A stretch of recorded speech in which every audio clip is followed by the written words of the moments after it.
بسم اللہ الرحمن الرحیم الحمد للہ رب العالمین والصلاة والسلام علی رسولہ الکریم وعلی آلہ وصحبہ اجمعین اما بعد. محترم و مکرم بزرگان ملت، نوجوانان قوم اور مستقبل کے ستارے، آج جو ہم یہاں پر جمع ہیں آزادی ہند کی جو آج دن منایا جاتا ہے 15 اگست، اس کی مناسبت سے یہاں جمع ہیں. یوم آزادی، اس کی تقریب کا انعقاد اسی مقصد سے کیا جاتا ہے کہ آج کا دن یعنی 15 اگست ہندوستان کی آزادی کے لیے جو کوششیں کی گئی، جو جد و جہد کی گئی اور جو قربانیاں دی گئی، اس کی یاد تازہ کیا جائے اور ہمارے اسلاف نے جو کارنامے انجام دیے تھے ہماری نسل کو بھی اس کا پیغام پہنچ جائے، اسی مقصد سے یہ تقریب منعقد کی جاتی ہے. تو اس موقع پر مجھے مرحوم راحت اندوری صاحب کا شعر یاد آتا ہے کہ انہوں نے کہا تھا کہ سبھی کا خون ہے شامل یہاں کی مٹی میں، سبھی کا خون ہے شامل یہاں کی مٹی میں، کسی کے باپ کا ہندوستان تھوڑی ہے. اس میں کوئی دو رائے نہیں ہے کہ اس ہندوستان کی آزادی میں سبوں کا خون شامل ہے، چاہے وہ ہندو ہو، چاہے وہ مسلمان ہو، چاہے وہ سکھ ہو یا چاہے وہ کرسچن ہو. سبوں نے اس موقع پر ہندوستان کی جنگ آزادی میں اپنا حصہ لیا تھا اور انہوں نے اپنا خون اس میں بہایا تھا.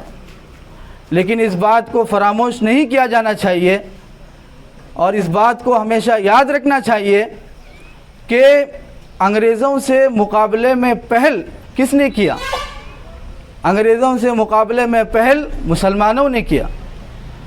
انگریزوں سے مقابلے کے لیے جہاد کا فتویٰ مسلمانوں نے دیا. اس بات کو کبھی فراموش نہیں کرنا چاہیے کہ انقلاب زندہ باد کا نعرہ کس نے دیا؟ مسلمانوں نے دیا.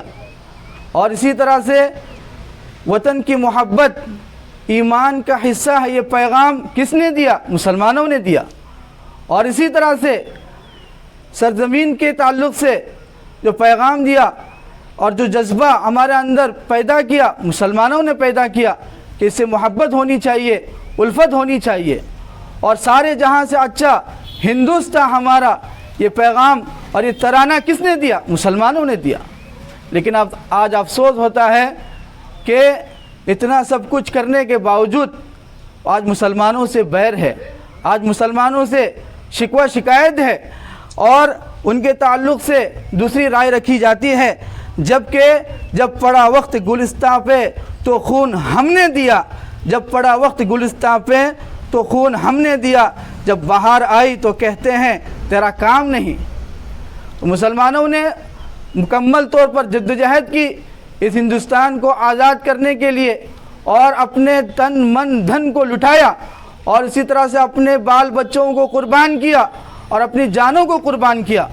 یہاں تک کہ ایک جنگ کے موقع پر غیر مسلم مورخ نے یہ بات لکھی ہے کہ 1857 میں 50,000 علماء شہید ہوئے. 50,000 علماء نے اپنی جان کی قربانی دی اس وطن کو آزاد کرنے کے لیے اور ہزاروں مسلمانوں نے اپنی قربانی دی. لیکن آج افسوس ہوتا ہے کہ اس کی تاریخ مسخ کی جا رہی ہے، اس کی تاریخ کو غلط طریقے سے پیش کیا جا رہا ہے. اب ہماری کیا ذمہ داری ہے؟ ہماری ذمہ داری یہ بنتی ہے کہ ہم ہر ایک صحیح تاریخ کا مطالعہ کریں، صحیح تاریخ کو حاصل کریں، صحیح تاریخ کے تعلق سے جستجو کریں، کوشش کریں. آج ہمیں شکایت ہوتی ہے کہ ہم مسلمانوں کو دبایا جا رہا ہے، آج ہمیں شکایت ہوتی ہے کہ ہم مسلمانوں کے ساتھ دوسرا رویہ اختیار کیا جا رہا ہے.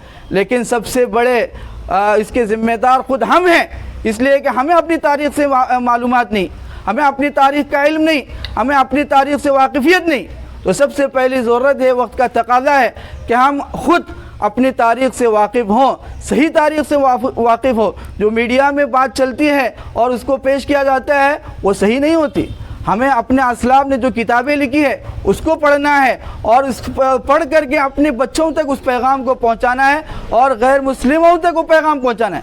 آج ان کے اندر بھی غلط فہمیاں عام ہو رہی ہے، غلط فہمیاں پھیل گئی ہے کہ مسلمانوں نے اس دیش کے خاطر کچھ نہیں کیا، لیکن حقیقت اس کے خلاف ہے۔ مسلمانوں نے تو اس دیش کے خاطر اپنے تمام چیزیں قربان کی، جس کے نتیجے میں یہ ہندوستان آزاد ہوا۔ تو اسی لیے اس تاریخ کو پڑھنا ہے اور اس کو دوسروں تک پہنچانا ہے اور اس کو عام کرنا ہے۔ بہرحال یہی اس موقع مناسبت سے یہ پیغام ہے۔ میں ڈاکٹر حسین فطرت صاحب کے اس شعر پر اپنی بات مکمل کرتا ہوں۔ وطن کی سرزمین سے دم وفاداری کا بھرنا ہے، وطن کی سرزمین سے دم وفاداری کا بھرنا ہے، یہی پیدا ہوئے ہم، یہیں پہ ہم کو مرنا ہے۔ وآخر دعوانا ان الحمدللہ رب العالمین۔